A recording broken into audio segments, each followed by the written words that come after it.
Faly miarahaba antsika rehetra izay manaraka an'ity onjam-peo ity amin'izao fotoana izao.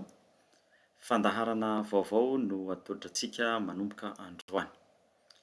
Ny lohatenin'izany fandaharana izany dia antsoina hoe Zara hery. Zara hery. Ny antony nanaovana azy dia maro loatra ny zava-misy atrehantsika ankehitriny izay mahakivy mampivalaketraka, mampalahelo, mahasorena, mampivarahontsana, mampatahotra ary koa azo ampiasaina mihitsy aza ilay teny hoe mahatonga antsika ho lasa ambory. Tsy fantatra hoe ino izany raha atao amin'ity fiainana ity fa maro loatra ny raha tsy manjary, ny raha mahakivy.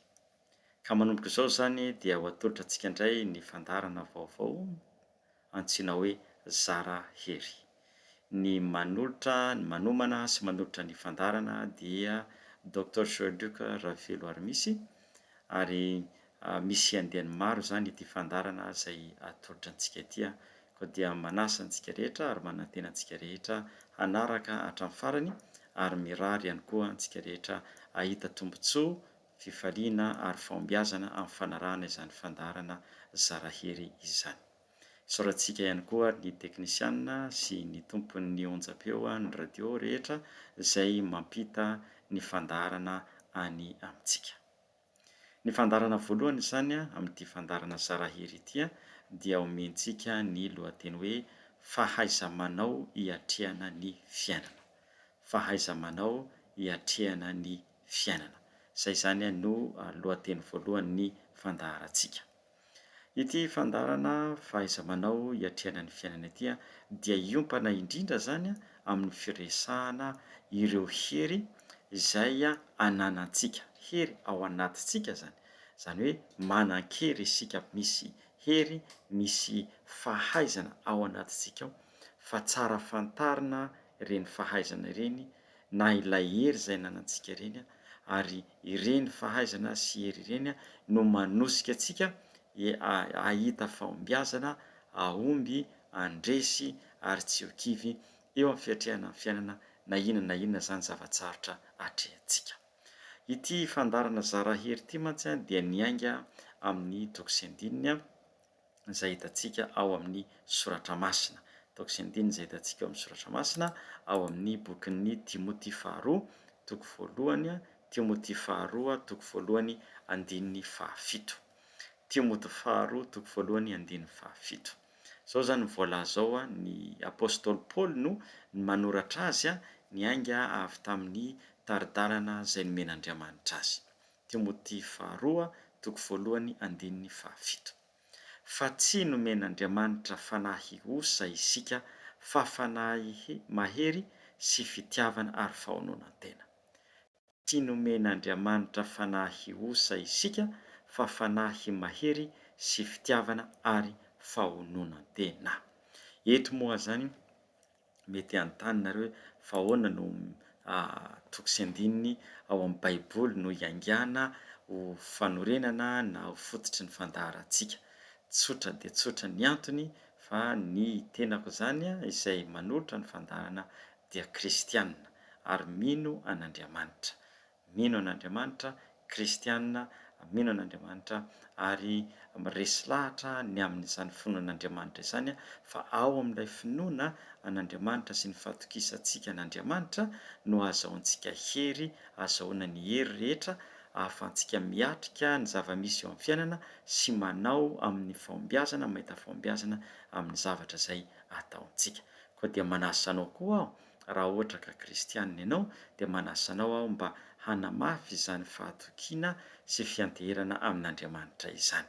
Raha ohatra kosa tsy kristianina ianao dia atolotro ihany koa ny fanasana mba hiheveranao na hidiranao koa amin'izany finoana an'Andriamanitra izay nahary antsika rehetra izany fa ao aminy no misy ny hery rehetra. Izy dia manana ny hery rehetra ary izay voalaza araka ny hitantsika teo fa avy aminy no nanomezana. Izy izany no manome antsika fanahy, tsy nanome antsika fanahy osa izany hoe fanahy mahery, fanahy mahery, fanahy misy fitiavana ary fanahy manana fahaonona-tena. ka inona ary a ity le hoe fahaiza-manao hiatrehana ny fiainana ity. Maromaro zany a ireo fahaiza-manao hiatrehana amin'ny fiainanareo a, karazany telo an'ilay izy. Amin'ity tapany voalohany fandaharantsika ity a dia tsy mbola hiresaka aho zany a ireo le karazany telo ireo, fa ny tiako ho faritana aloha amin'ity tapany voalohany fandaharantsika ity a dia izay le hoe fahaiza-manao hiatrehana ny fiainana izay.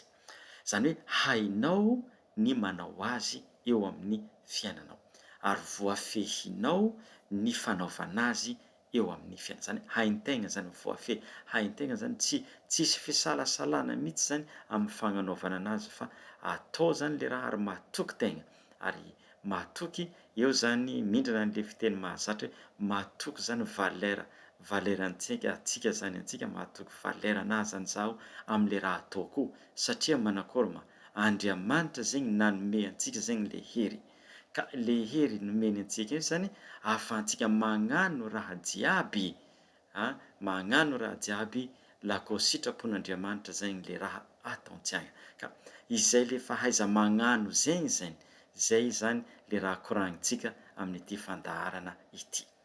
Zany hoe isika zany a dia afaka manana an'izay fahaizana izay. Io fahaizana io a dia miainga avy amin'ny saina, fahalalana, fahaizan'ny saintsika hiatrika zany a ny zava-misy eo amin'ny fiainana ary tsy vitany hoe miatrika fotsiny zany fa haintsika ihany koa zany ny mampifandrindra ny fiainantsika manoloana zay raha misy amintsika eo zany. Na inona zegny raha mitranga amin'ny fiainantsika zegny, na inona zegny raha mitranga amin'ny fiainantsika dia haintsika zany hoe karakôry tsara me zany ataoko aminazy ity. Haintegna zany mivadiky miova zany le fomba arakaraky le raha manoloana an-tegna akeo. Io zany izy raha ampiasaintsika zany le teny farantsay, misy olo manko igny no tegna ahazahoan-draha afaka magnano zegny le ambaran'olo hoe adaptation. Anao zegny afaka misadapta. Izaho tsy de tiako loatra mampiasa teny farantsay rehefa mikorana satria le teny malagasy zegny mahavoafehy raha maro. Misadapta, zany hoe hainao zany hoe izao zany raha manoloana anahy ity, raha hitako zany aketo dia haiko zany manamboatra zany ny fomba fisainako, ny fomba fieritreretako ary ny fomba hiatrehako zany ilay toe-javatra. Ilay hoe mahay zany, fahaiza-manao amin'ny fiainana ity zany dia ny fahafahan'ny saina mamantatra voalohany inona zany ny zavatra hatrehako zao, ino zany ny raha mandalo, ino ity raha mandalo ity, iny le raha mandalo iny zany ny saiko zany afaka manadihady izy ity zany raha mety zavatra mampatahotra, zavatra mahakivy, zavatra mahafaly. Ka raha mampatahotra zany izy dia ino zany ny raha ataoko hiatrehako anazy. Ahoana zany no ahafahako miatrika satria matahotra zany zao. Satria misy matetika olo zany matahotra iny dia eo dia mipararehitra dia mangovitra dia tsisy raha vitany ary lasa aby aza ny tsy tokony ho lasa miala tsiny. Izy mahatonga an'le misy le filazany ny fafiamany satria ambory.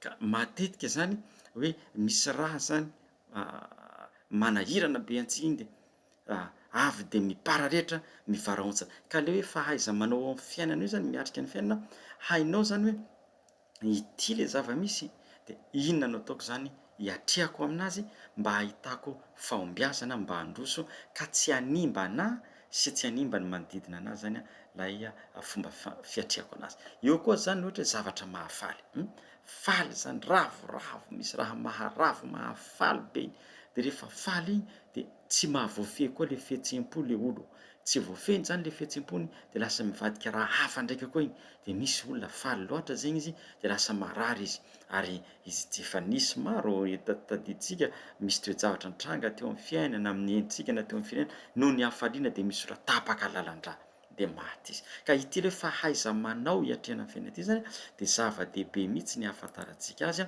ary ny hoe ahafahantsika miatrika ny fiainana, izy io zany ato amin'ny saina ato zany no Fohy be hipetrahan'ilay fahaiza-manao, ahafahantsika miatrika ny fiainana amin'ny fahombiazana, miatrika ny fiainana amin'izay fihaikana, zay raha manahirana mampiasa lôha dia hain-tegna zany hoe miatrika anazy, hain-tegna zany ny io anie tsy voatery zegny ianao ahita vahaolana fa hainao fotsiny karakôry tsara ma zany raha ataoko hiatrehako anazy ity.